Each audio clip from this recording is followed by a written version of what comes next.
Mungkin bisa olahraga sambil belajar? Bisa. Olahraga sambil dengerin podcast atau apa? Iya. Rekaman kuliah atau Jogging kan bisa toh?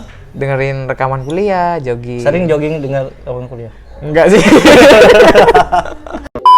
Terus nanti juga gampang aplikasinya. Misalnya nasi berapa 100 gram. Itu berapa kalori. Nanti tinggal masukin misalnya ayam Bali berapa kalori itu nanti keluar sendiri.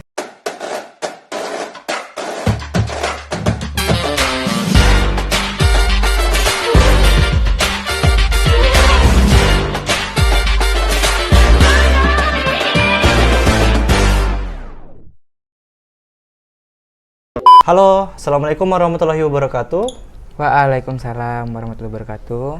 Halo teman-teman YouTube yang ada di rumah, kembali lagi di podcast Anak Kedokteran.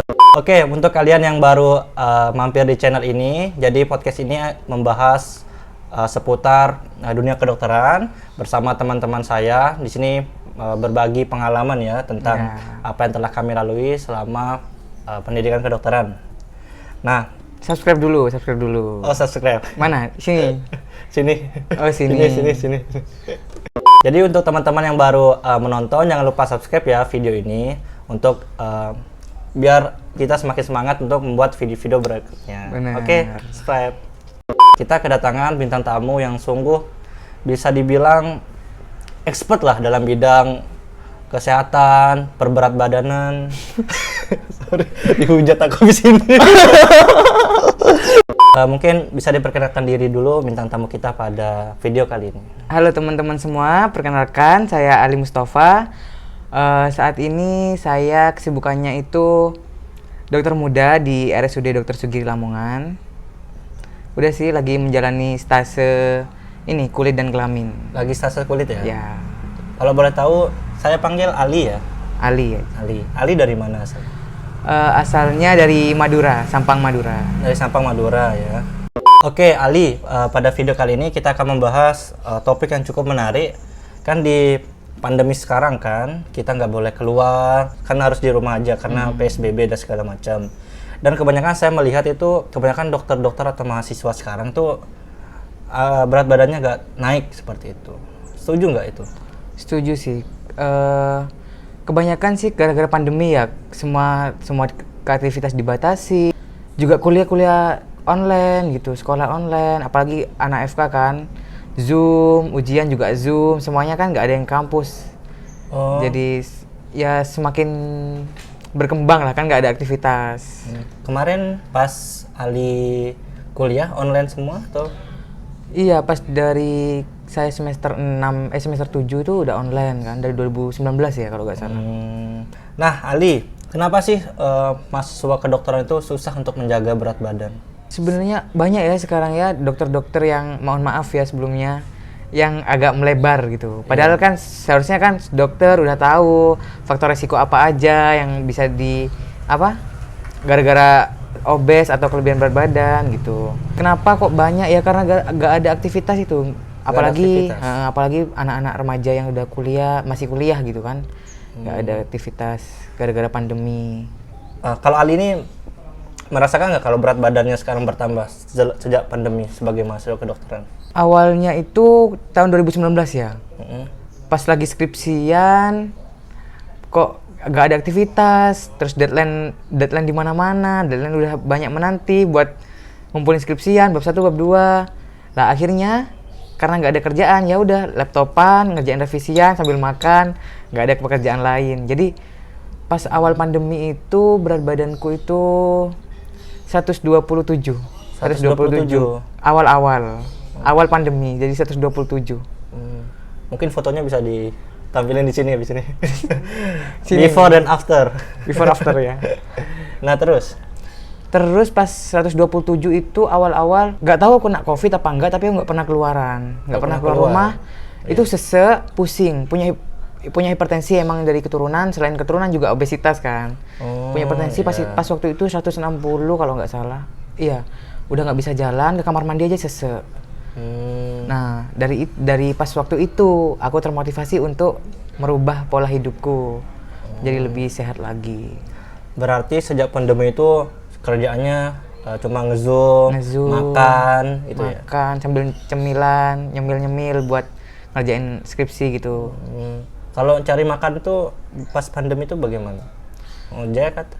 Kadang ya masak atau cari makan pergi gitu. Biasanya selain pas waktu udah merubah pola hidup sehat ini, cari makan keluar sih sambil naik sepeda engkol gitu, naik sepeda.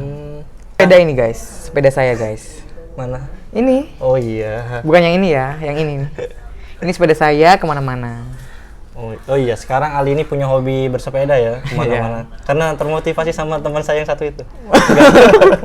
Bukan. Oh bukan. Kan karena pandemi ini ya, kita harus jadinya susah keluar, jadinya cuma bisa pesan makan atau ya keluar seadanya lah ya. Nah, bagaimana cara kita mengatur pola makan ini pas saat pandemi? Sebenarnya kan udah ada teknologi yang namanya delivery order. Delivery order kayak ini Gojek, GrabFood gitu, Grab. Nah, apalagi kalau di Lamongan kan udah ada banyak delivery order yang lokal gitu kayak Caet dan lain-lain. Jadi sebenarnya gampang milihnya, ya kita harus pinter-pinter milih makanan yang seperti apa yang mau kita makan. Jadi ya misal apa ayam ini fast food kan, masa fast food tiap hari kan enggak. Tapi kalau sebagai mahasiswa nih, kan gampang kalau misal milih, misal kita mau makan ayam bakar atau ayam goreng, tapi kan sebagai mahasiswa pasti biasalah anak kos, ya nggak boleh, ya boleh lah makan yang agak mahal sekali dua kali lah, tapi nggak usah jarang-jarang ya. Iya. Nah, ada ini nggak, bagaimana cara kita sebagai mahasiswa kedokteran, biarpun kita ingin hidup sehat, ingin punya nutrisi yang bagus, tapi tetap bisa berhemat seperti itu? Kalau misalnya saya sih gampang-gampang aja, meskipun saya lagi menjaga pola hidup sehat sampai sekarang ya. Sampai sekarang itu biasanya saya itu cari warung yang prasmanan, prasmanan yang ngambil sendiri. Nah itu biasanya ngambil sendiri, nasinya berapa setengah centong atau gimana, terus sayurnya dibanyakin. Oh iya, I see. Jadi ya murah juga kan, lebih murah kan. Misalnya ikannya apa, telur bulat atau apa gitu. Telur Bali. Nah berarti paling enak kalau jadi mahasiswa kedokteran yang lagi ngekos biar bisa hemat, ya ke prasmanan. Cari yang kayak warteg gitu loh. Warteg. Cari makanan prasmanan gitu. Kalau sekarang sering masak sendiri nggak di kosnya? Kalau sekarang sih di kontrakan sih ada tempat alat masak gitu. Tapi jarang sih, soalnya waktunya juga mepet, waktu koas juga. Oh karena waktu koas ya? Iya. Jarang masak gara-gara waktu koas yang padat itu? Jarang masak. Lebih baik beli yang prasmanan aja, juga murah kok. Paling 9.000, 10.000 kadang. Oh iya. Aku juga tertarik nih sama Ali ini karena Ali ini suka ini ya, menghitung-hitung kalori ya. Benar. Nah, kita sebagai yang belum pernah ngitung-ngitung kalori, kalau makan ya makan tanpa memperdulikan kalori berapa yang masuk dan berapa yang keluar. Nah, mungkin bisa di-share kenapa harus kita menghitung kalori yang masuk di dalam tubuh kita. Iya, sebenarnya itu ini kan di tubuh kita membutuhkan kalori, berapa kalori sih tubuh kita itu membutuhkannya. Kita hitung. Nanti kalian juga bisa lihat di pakai aplikasi. Aku biasanya Fat Secret itu ada di Play Store atau App Store juga. Itu nanti dimasukin berat badannya, tinggi badannya, nanti dilihat kalorinya per harinya itu kebutuhannya berapa. Oh, seperti itu. Ya, gitu. Terus nanti juga gampang aplikasinya. Misalnya nasi berapa 100 gram. Itu berapa kalori. Nanti tinggal masukin, misalnya ayam Bali berapa kalori, itu nanti keluar sendiri. Oh, seperti itu. Iya, jadi aku ngitungnya gitu sih. Tapi aku kira-kira aja, soalnya nggak punya timbangan. Kalau misalnya yang memang benar-benar expert, itu ada timbangan makanan buat nasinya berapa, ayamnya berapa gram, terus bumbunya berapa. Di kos sering nimbang atau enggak? Kalau sampai saat ini sih masih dihitung kalori makan berapa gitu. Tapi cuma dikira-kira aja, soalnya udah hafal kayak kira-kira nasi 100 gram ini seberapa sih? 3 sendok atau 4 sendok gitu. Oh iya. Sambil kita memperkirakan berapa kalori yang masuk pas kita ke prasmanan ya. Iya. di depan prasmanan nih. Sambil buka aja aplikasinya. Mana yang ini yang bisa dimakan. Iya. Oke, itu kan untuk cara pola makan yang baik ya untuk kita sebagai mahasiswa kedokteran, bagaimana cara berhemat agar tidak boncos ya. Di akhir bulan kan biasanya anak kedokteran tuh makan mie. Seperti teman-teman saya tuh makan mie di akhir bulan. Iya, benar. Itu. Pertanyaan selanjutnya nih untuk Ali. Bagaimana cara kita mengatur jadwal olahraga untuk mahasiswa kedokteran? Padahal kita tahu ya, kita kan masuk kedokteran tuh dari jam 7 pagi sampai jam 5 sore. Itu kan kita susah ya untuk bagaimana cara menjaga pola makan, bagaimana cara kita membagi waktu buat olahraga. Mungkin bisa di-share pengalamannya Ali bagaimana caranya. Kalau aku sih pas pandemi kan online tau. Online itu lebih banyak waktu meskipun saya itu olahraga di rumah, kadang bersepeda, kadang olahraga di kamar juga bisa, ngeliat YouTube juga bisa kan, gampang sekarang. Terus kalau misalnya sekarang sudah ada jadwal rotasi. Saya biasanya pulang jaga dari rumah sakit misalnya jam 2. Nah itu bersih-bersih dulu, terus baru bersepeda atau jogging. Jogging di alun-alun atau biasanya nge-gym juga sih. Kadang nge-gym, kadang jogging gitu. Kalau misalnya jaga malam itu saya olahraga paginya. Sebelum ke RS tuh pagi jam 5 tuh olahraga. Olahraga pagi, terus baru bersih-bersih terus berangkat ke rumah sakit. Pokoknya olahraga tiap hari lah. Berarti kita harus jeli ya untuk melihat waktu kosong kapan. Ya, sambil belajar kapan, jaga kapan, olahraga kapan. Oh iya. Jangan lupa untuk belajar juga ya, jangan olahraga. Mungkin bisa olahraga sambil belajar? Bisa. Olahraga sambil dengerin podcast atau apa? Iya. Rekaman kuliah atau jogging kan bisa toh? Dengerin rekaman kuliah, jogging. Sering jogging dengar rekaman kuliah? Enggak sih. Nah itu kan olahraga di rumah ya. Mungkin bisa olahraga apa nih yang cocok bisa direkomendasikan untuk teman-teman kita? Kalau olahraga yang cocok ya, apalagi sekarang pandemi terus musim-musimnya olahraga bersepeda. Jadi merekomendasikan bersepeda sih, lebih bersepeda, bisa melihat alam, terus juga banyak orang-orang bersepeda gitu. Ajak-ajak teman ya, buat rame-rame bersepeda ya? Bersepeda rame-rame, tapi tetap menjaga jarak dong. Itu kan nggak di rumah dong bersepeda? Oh iya. Keluar rumah. Atau keliling rumah sepedanya keliling rumah? Enggak lah. Atau punya sepeda statis ya? Iya bisa juga sepeda statis, kalau punya. Sering nge-gym juga sekarang kali? Iya, gym tuh kalau misalnya sebenarnya nggak harus tiap hari sih olahraga itu, kadang ya terserah. 3 kali dalam 1 minggu, 2 kali dalam 1 minggu, atau 5 kali dalam 1 minggu, terserah kebutuhannya. Yang penting nggak dalam 1 minggu tuh jangan lupa olahraga gitu. Oh kadang kalau misalnya udah mepet banget mau ujian, kadang 1 minggu itu 2 kali atau 3 kali olahraga. Fleksibel ya untuk waktu olahraganya Ali. Yang penting pola makannya juga dijaga. Sekarang sejak udah rajin mengatur pola makan, udah rajin olahraga ya. Berat badan sekarang dibandingkan yang dulu berapa sekarang? Tebak sih, kira-kira berapa sih sekarang? Tebak. Takut dibully saya. Gak usah ditebak. Pas awal pandemi itu kan 127. 127? Ya. 127 itu udah wes ini fotonya yang tadi kan, fotonya kan sudah. 127 sekarang itu udah 95.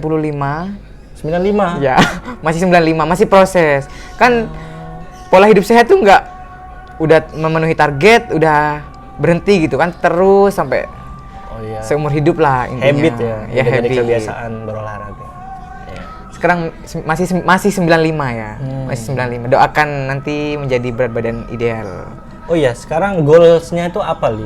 Punya berat badan sekian kah atau apa? Enggak sih, kalau goalsku itu yang penting menjaga pola makan konsisten. Kalau mikirin berat badan turun pasti stres ya. Pasti stres, berat badan naik lagi. Makan soalnya. Oh makan. Ya konsisten lah dalam olahraga sama menjaga pola hidup sehat, menjaga pola makan sama olahraga itu. Berat badan turun tuh ya bonusnya, yang penting udah berat badan tuh bonusnya. Berat badan turun tuh bonus. Bonus. Bonus. Yang penting olahraga dan makannya konsisten ya. Iya. Penting udah, apalagi zaman COVID ya, harus imunnya harus kuat. Penting nggak ada penyakit komorbid juga kayak darah tinggi atau kencing manis kan. Menjaga pola hidup sehat. Apalagi udah kita tahu juga kalau obesitas itu merupakan faktor risiko dari segala penyakit kan. Oh iya. Ya kan? Makanya teman-teman, Ali kesini tuh naik sepeda. Iya, ini sepeda saya. Kemanapun naik sepeda, ke rumah sakit naik sepeda. Ya kalau jaga misalnya ke rumah sakit naik sepeda. Oh, naik sepeda. Pulangnya juga naik sepeda. Kayaknya teman-teman kita semuanya sepedaan, Iya. biar hidup sehat karena COVID ini. Cuma saya naik motor. Oke, Li, mungkin ada tips yang bisa diberikan untuk teman-teman kita yang ada di rumah, bagaimana cara menjaga pola hidup kita agar sehat seperti itu. Yang penting sih jaga pola makan dan jangan lupa olahraga. Yang penting jaga pola makan tuh, makanya itu udah tahu kebutuhan kalorinya berapa gitu. Jangan lupa dalam seminggunya itu disempetin buat olahraga juga. Oh, intinya menjaga pola makan Dan olahraga. Kalau jalan-jalan? Boleh, yang penting jalan kan, nge-mall tuh kan muter-muter. Jangan beli makanan tapi muter aja. Jalan-jalan pakai motor? Itu mah bukan olahraga. Kalau Jalan-jalan pakai kaki. Jalan-jalan dari kenangan-kenangan. Bukan. Oke, teman-teman yang di rumah, terima kasih sudah menonton video ini tentang bagaimana cara kita sebagai mahasiswa kedokteran menjaga pola hidup kita agar sehat ya. Nah, terima kasih untuk bintang tamu kita, Ali Mustafa. Sama-sama. Jika ingin bertanya tentang bagaimana cara Boleh menurunkan berat badan, enggak lah. berolahraga, bisa kepoin ya IG-nya Ali di sini. Nanti tanya-tanya aja ya. Boleh Ali sih. punya goal yang sungguh luar biasa ya untuk menurunkan berat badan. Semoga kita berdoa bersama ya untuk kelancaran olahraganya. Kamu Ali, juga jangan lupa olahraga. Kalau saya lagi menaikkan berat badan, Oh, kamu menaikkan menurunkan berat badan. Iya bisa sih. Mending berat badanmu transfer Transfer ke ya? aku. Biar nggak capek-capek kita olahraga. Oke, teman-teman yang sudah menonton, terima kasih. Jika kalian suka, silakan like video ini dan juga jangan lupa tinggalkan komen video apalagi yang kira-kira asik ya di podcast Ya, di benar. YouTube ini, dan juga yang paling penting jangan lupa untuk subscribe karena subscribe itu Cuan. Oke, dadah. Dadah.